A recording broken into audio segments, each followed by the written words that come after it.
Welcome to Healing Lives. Real stories of recovery through stem cell therapy at Stem Cell Healing Institute.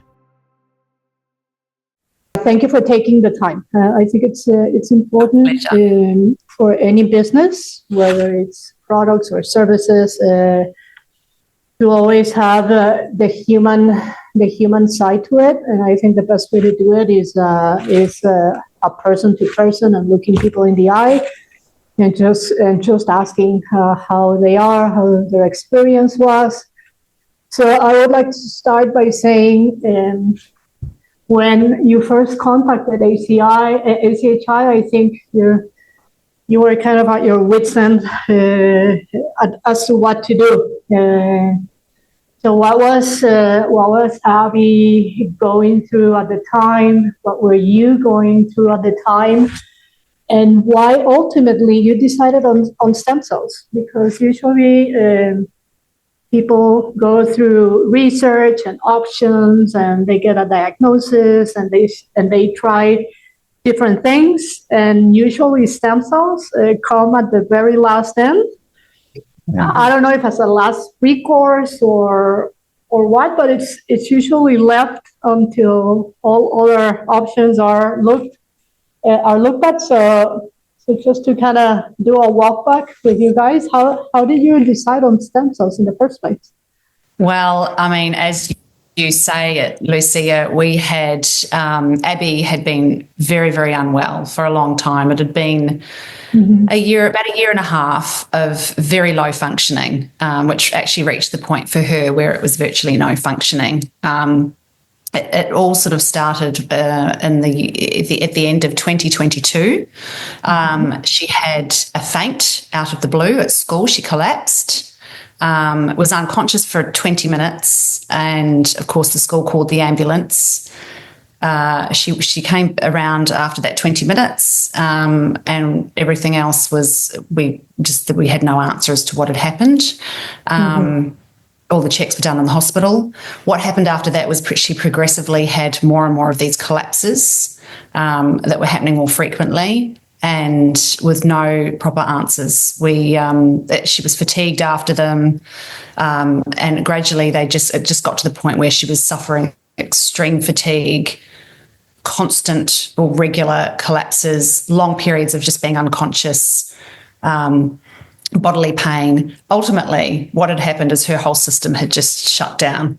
It had just shut down, and no one could give us answers. As well as our family doctor, we had a pediatrician, we saw a cardiologist several times, we saw a neurologist several times.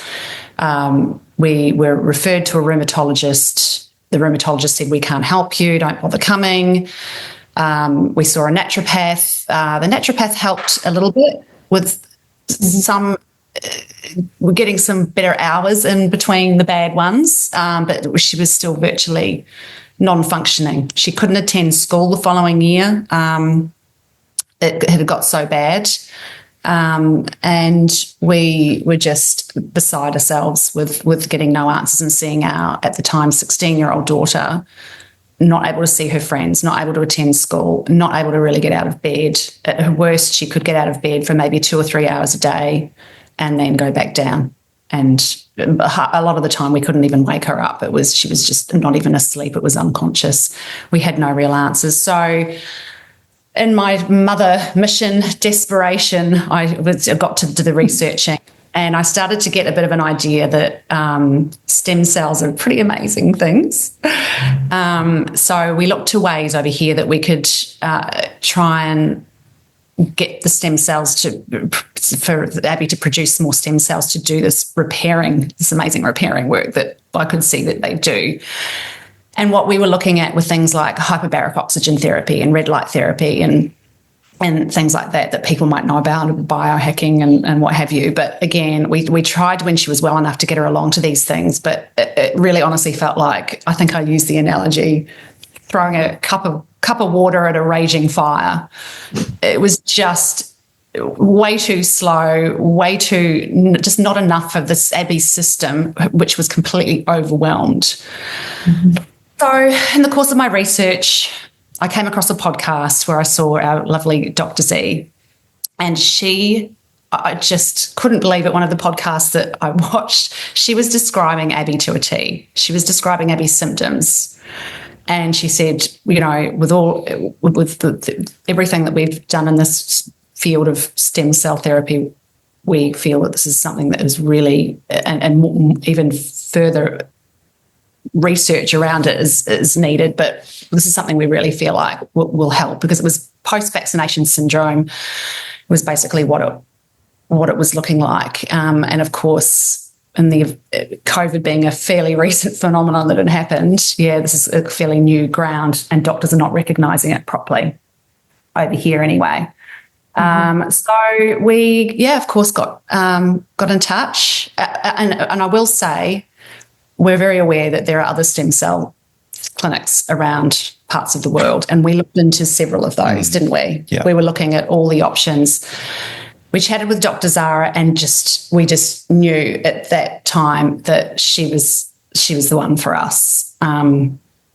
She took the time, she answered the questions, she understood what was happening in Abby's system. We explored other places. There just wasn't that care, that empathy, that same level that we felt with Dr. Zara.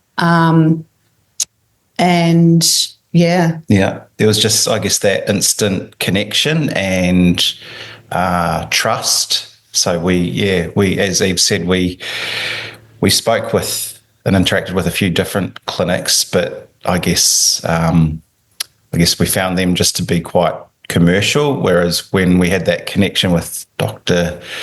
Z and yourself, it almost felt like we're dealing with family, you know, just the extra time and care that was taken to sort of understand our situation, and being on the other side of the world, being all the way down in Australia, just to even start to think about travelling around the other side of the world to get treatment's a fairly daunting proposition. So that trust, that initial connection was just so important.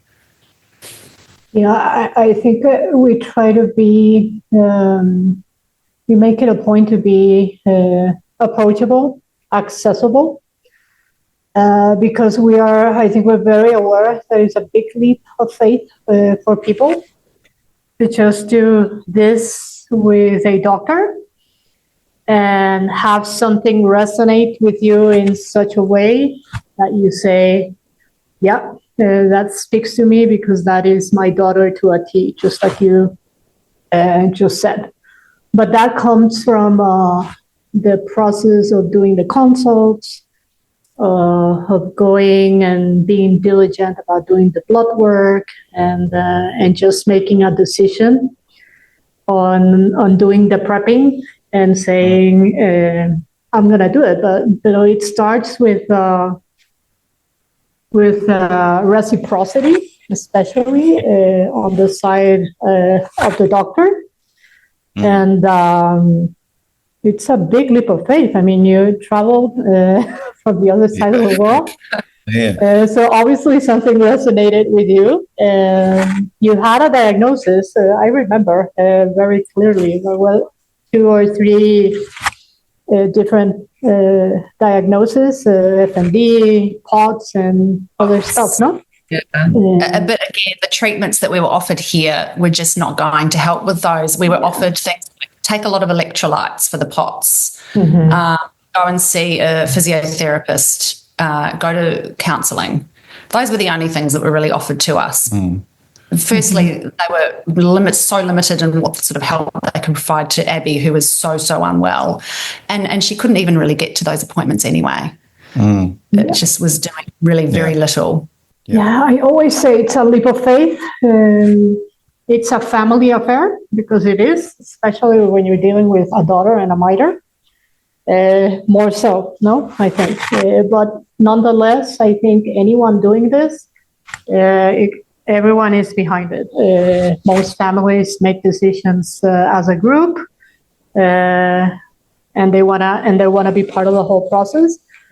So you have a big leap of faith, you have a family affair, and thirdly, it's for us, it's a mix of the science because it needs to be, but also the human aspect of all of it.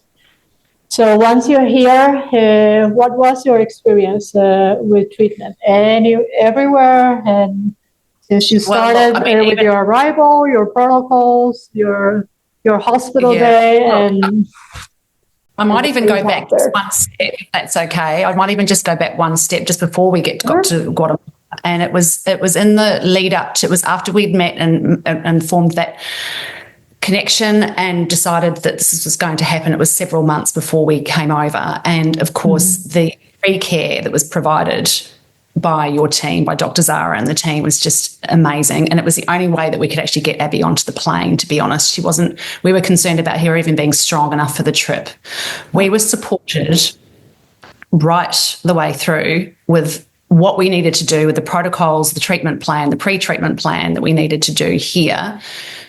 We had regular contact with Dr. Zara right the way through to work through how we were progressing with getting Abby strong enough and well enough to even get on that plane, which was scary because she was literally, it was just, we were wondering how we were going to do that. So that was an important part.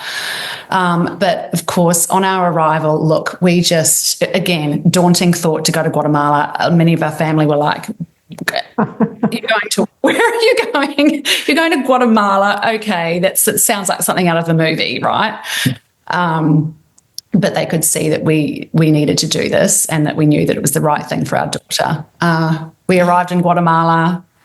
Lucia, beautiful you, Lucia, were there to meet us. We just honestly felt safe and secure and supported and taken care of right from the very get-go, from the arrival at the airport through to being, we got help with getting our groceries. We had our lovely driver to take us places. So Abby was wheelchair bound effectively. So even down to the organising a wheelchair and just all of those little things, helping us get through, the border control and knowing, what forms to have pre-filled out, all of those logistical things that, people coming from the other side of the world just wouldn't know. So it was, we were focused on getting Abby there safely. So to have all of those, what a lot of people, would consider just minor details just taken care of, meant that we weren't stressed about that, and everything just flowed as per the plan that was provided to us. And we were just communicated with so beautifully the whole way. And of course, with the English barrier of having that translation there, having that communication avenue, it just made every bit of difference. We felt so secure in our accommodation. We felt safe. It was a really lovely part of town. There was a beautiful shopping mall right near, just short walk. Were you surprised with Guatemala? In your case, you guys really didn't have a chance to do much outside of the scope of just keeping Abby comfortable till day of treatment. But would you say, as a city, Guatemala was not what you had in your mind before coming? No, it was lovely. Yeah. Obviously, we saw some, diverse parts of Guatemala City, which, again, and when we had a chance, it was limited. We obviously weren't there for a holiday, but in between treatment, we could. You and the team were amazing. We were so supported with getting to go out and see a few of the sites of beautiful Guatemala City, the volcanoes, and markets. And But you got to see the slums. And the slums. I was really excited to see that. So thankfully took us there from a little bit of a distance. But we weren't allowed. A little bit of contrast. It's part of culture here, and you're one of the few people that showed any interest in seeing, the nice. Diverse. But particularly with the treatment and everything that was provided, we were, obviously the time was taken with us, with explaining everything, with all the pre-treatment protocols, the sitting down and talking it through and explaining about, again, no one was in a hurry. Dr. Z just she took the time with us, didn't she? Yeah. And just, I mean, Abby just loved you both. You felt happy and comfortable and with the hospital and treatment day and how everything went. I mean, there were moments of a few nerves, I think. Of course, it was very natural. It really was. It was a new concept and for us, but we were just reassured. We were just given just absolute wonderful care from beginning to end. The hospital we were just so well looked after there. And again, because we had you, Lucia, helped us with the interpreting, so the communication was there with the hospital staff between us and you, helped us with that. And Dr. Zara just was, of course, incredible. She's just, it all went so well. We make a point. We make a point of not all the patients get to see what's behind all the effort and all the staff, and meaning the lab and other staff at ACHI, because we make it a point for the concierge treatment to give patients the opportunity. In your case, I think that was even more important, not to have to move Abby around, but try to get everything done pre-treatment or even post-treatment, where she was, logistically speaking.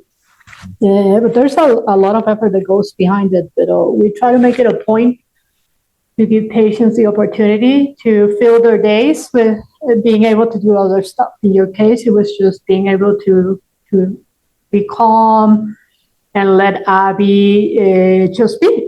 Because, I mean, it was a long trip. It was a big deal.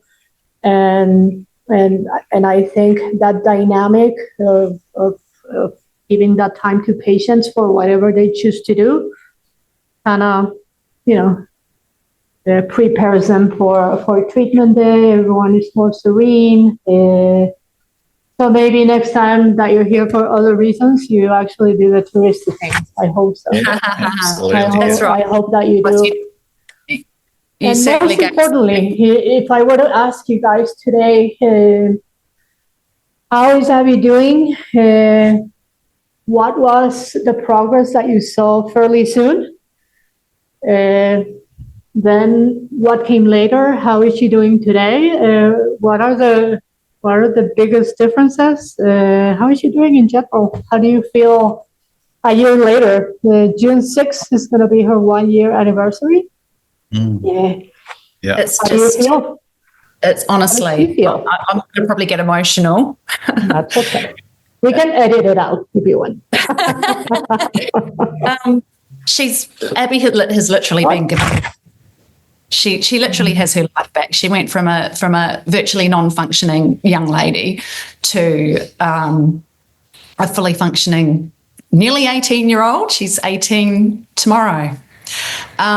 So I would say maybe a month or so after we got back, she started to really build up to having those longer periods of energy and being awake. We transitioned her back to part-time school, which was amazing because, again, she hadn't even managed to get to any school in the lead up, in the year and a half's lead up to this. So she was so thrilled to be back at part-time school. And just as the weeks and months went on, she just, her energy just increased, didn't it? Yeah. And she was awake for longer periods of time and had more. And she did not have another collapse since the stem cell therapy. In fact, since the protocols first began that Dr. Zara got us onto in the lead up to the treatment, she was collapsing regularly. Once we'd really got these pre-protocols put in place, we did not have another collapse. No. And we have not had one. We have not had a single one since. Yeah. So we've had amazing 12-month anniversary. So Abby knew the 12-month anniversary from her last collapse, her last episode, which was late April. So I guess that was a fantastic milestone for her to, I guess, be aware of as well. But she is now. And it's not an easy thing trying to get a teenager to follow diets, supplements, and certain disciplines. It's not hard, especially if they're unmotivated. As part of what's happening to them, it's like a vicious circle, no? But I think once they see, improvement, they get motivated on their own, I'm guessing, no? She knows, yeah.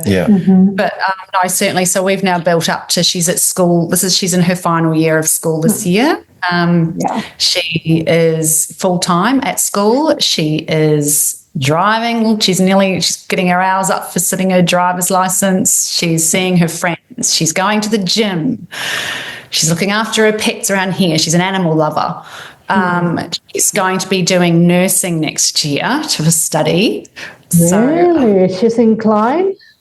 I think she's very much in that sort of health because of her experiences as well. I think she wants to work in that space and do her part of giving back.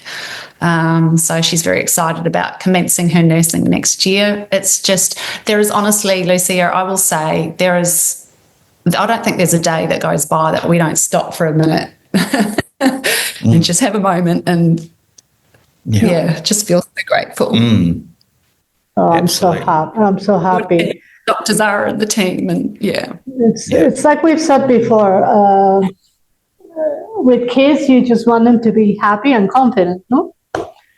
And when you see pictures of Abby lately, it's like I said for Christmas and New Year's, no? There's just this serenity about her that you see in her pictures. Like she's happy, she's confident, and she's just like, And this is the thing about your, it wasn't just here's the treatment, see you, you're on your way. It was the follow-up, just the very regular follow-up, the ongoing,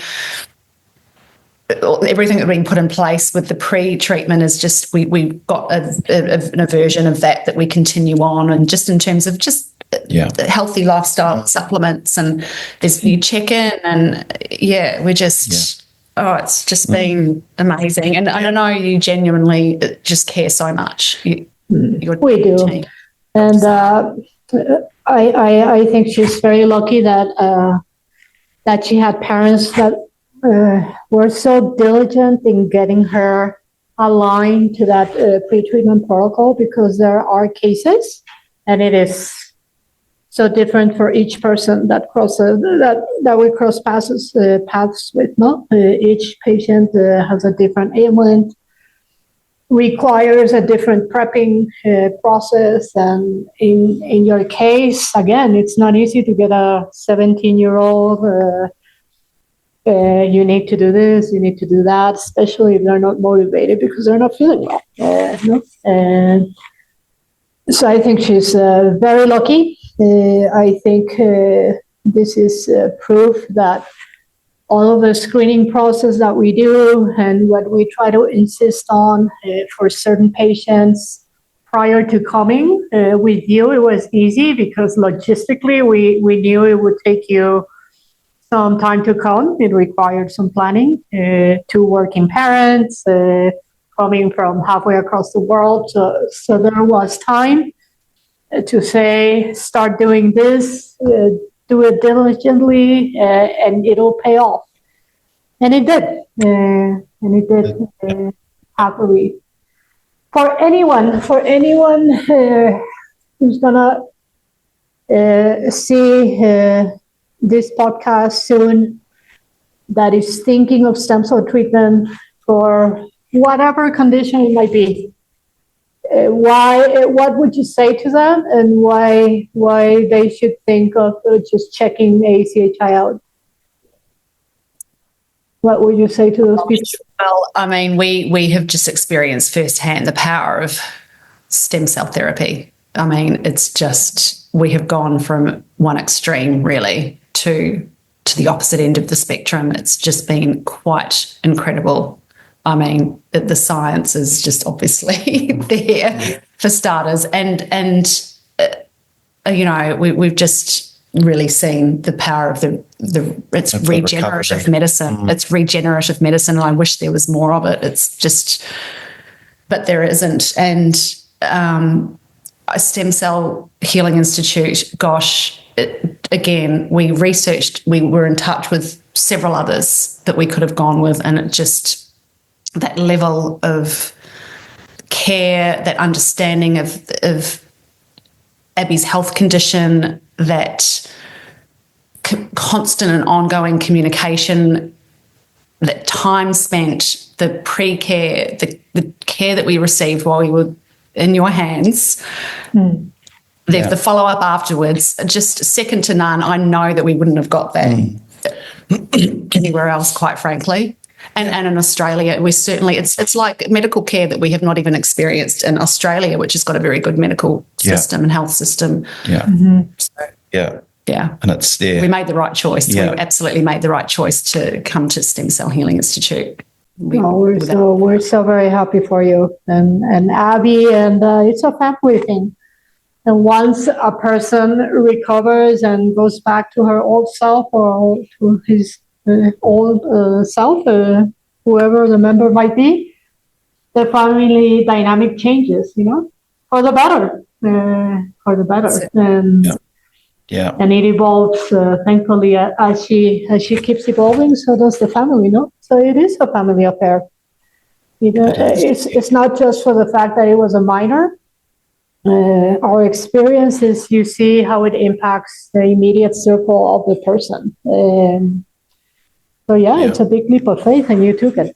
So very lucky girl for having you as parents. We're so very happy for you guys.